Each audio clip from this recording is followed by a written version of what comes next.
because I'm with K. Lou probably every day, all the time. And just not having him out there on the field, it's a little different. We kind of became best friends when he got here. Like that's my brother. So just I would say it was a little bit of an adjustment the first couple days of practice.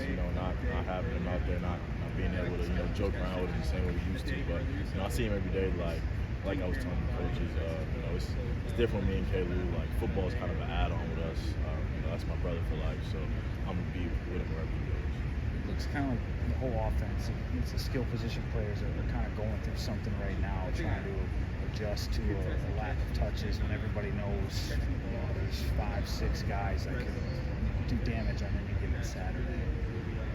Is it difficult to stay unselfish while A, you guys are what you're capable of, but B, trying to make sure this offense hums the way it's supposed to, whether that means certain guys don't even get a touch on a game. Yeah, I just think making the most of your opportunities. You don't know how many touches you're going to get just because of how many type of offense we run and the type of players we have in our room. So there might be one game where somebody has 12 catches and another game where somebody has 2 catches. And I just think as long as we're going out, we all know the common goal is to get the W at the end of the day. I think we're all unselfish enough. Everybody, it would be crazy to say we all don't want the ball, but at the end of the day, we're trying to win games. How much do you guys go up to Tanner during games and tell him what you're seeing, or is it kind of a situation where he's got enough to worry about in terms of all the checks that he's doing at the line of scrimmage, protection, stuff like that? Leave him alone.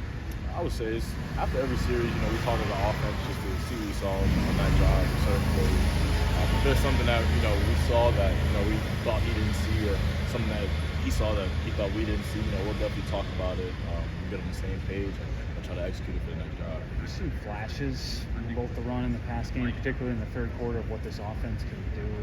How close do you think it is to being where you guys want it? And what's the sense of urgency like with Big Ten play coming up here, knowing that you may not be able to survive some of the rough patches you guys have had the first 3 years? Yeah, I think we know we have to improve. Marrying the pass and run game up together is going to be big for us, especially this first week starting Big Ten play. I think once we're able to get that clicking, I think we're going to be an offense that is dangerous because of how many weapons we have, and the tempo that we play with, and just the way our offense is run. Once we put those things together, I think it's going to be special. I'm not sure if you're on the field for this sequence late in the first half last Saturday, but everyone talks about Tanner Mordecai being so flat. Even Keel doesn't get really emotional. There were 2 passes batted down the line of scrimmage, and he was really frustrated. You think we're on the sideline or are we on the field for that? It was like the last 2 minutes of the first half. Yeah, we had if I think I know what you're referring to. He said one was a mental mistake. Yeah, I think somebody might have ran the wrong route, and pass got batted down because he was expecting them to run something different. Granted for his frustration, in a game like that where we're kind of struggling as an offense in the first half, I can see why he might get fired up or something like that. Yeah, that's the first time I've ever seen him. Usually he's kind of like zombie. Yeah, he's very even keel, which is I think what you want in your quarterback. He doesn't get too high, doesn't get too low. Like I said, when I dropped the ball, he didn't bat an eye. He came back to me the next game. Thanks, Skyler. Thanks. Outside of the obvious excitement of getting into conference play, just on the field, schematically, just between the lines, what differences is it really going into Big Ten play, specifically against a different team like Purdue, but still Big Ten West champs from last year? Yeah, it's definitely exciting. Big Ten play is always exciting. Getting the conference play. Like Coach Vick said in one of our meetings, the West runs through Purdue right now because they won the West last year. Even though we did beat them at home, they were the guys that represented the West in the Big Ten championship. So I think coming in there with a little chip on our shoulder and being able to go and execute on the road in a tough environment is going to be big for us. And what does it do for your confidence personally? You mentioned Tanner going back to you, but also just seemingly still making a play just about every chance you get in a pretty deep room right now within your offense. Yeah, you just got to make the most of your opportunities. We got a lot of guys in our room who can make plays, and there's competition every day. You're going out to prove yourself every day because of how deep our room is and how many guys we have. So, I just think every time I get the ball, my mentality is to go score. So every time I get, I just try to make something happen, make guys miss, try to get that done. And there have been a couple comments about Syracuse finding some success doing a similar thing here and there, like your offense against Purdue. What have you seen just in terms of some of the film watching, and where's kind of your excitement level after this match? Yeah, watching film, I think Purdue's a good defense. They play with a lot of aggressiveness. They play fast. They play physical. So I just think being able to attack them in certain areas, getting them out in space and letting our playmakers be able to make plays in space and make guys miss is going to be big. And, Friday night game, obviously college now, conference opener as well.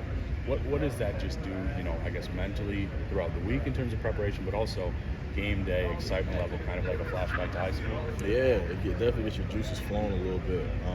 Friday night game, it's actually my first time ever playing on Friday night. My high school played on Saturday, so this is my first Friday night game, so I'm excited. It's against a school that, I got to play against last year, and thankfully we beat them, but, it's a new team this year, a new team here this year, so I think going in there with the right mindset, going into a hostile environment, it's going to be rowdy in there Friday night, so conference opener for them at home, so just going in there and, being ready to go. And I think just the last one for me, I guess I'd say specifically, now that you shared how close you were with Kalu, how is the rest of your group? How are you guys all kind of feeding off each other confidence-wise and leaning on each other after, somebody chose to transfer out? You're continuing to build your confidence as an offense still.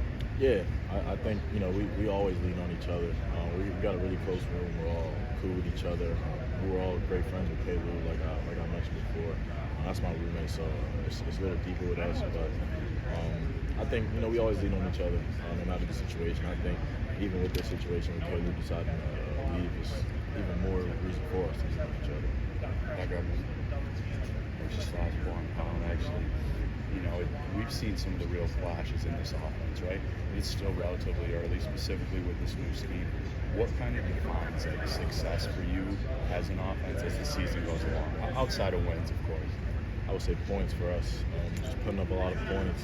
I feel like the more points we can put up, the more explosive we are. And not only the run and pass game, it's going to allow for so much more space in the field, so much more space for our playmakers to go make plays. So I just think capitalizing, on defense gets turnovers and good field position, I think it's going to be big. Thank you so much. I appreciate it. Great meeting you. How you doing, Scott? My name is Donnie. Pleasure to meet you. Nice to meet you. So I mostly just had questions about the slot position within the offense. Can we just take one more for Skyler? We gotta get One more question? Yeah. So I don't know if you heard that quote from Longo in the offseason about the things that he loves most in life are his wife, his kids, and slot receivers. Yeah. How does he kind of talk about the slot receiver position? What's his philosophy towards it? We're guys who I think he thinks can make plays in space, a lot of speed, guys who make guys miss, and find open holes in the zones. You got to be being in the slot in this offense is a lot of feel. A lot of the time we're just finding space and getting open, not necessarily certain depths on certain routes and things like that. So I think just getting a good feel for that is big in this offense, and if you want to have success in this offense, I think he's done a good job. Him and Coach Brown have done a great job of teaching me and Will, the ins and outs of the offense, especially in the slot. One more. Do Brown or Longo ever talk about rotations? Because early on, Holland was getting some more targets and catches, but in this past game, you're getting more targets and catches. Is that something they talk about a lot often in the wide receiver room? No, we don't really talk about that. It's just whoever's out on Saturday when that play is called, he's going to make plays. Appreciate it. Yep.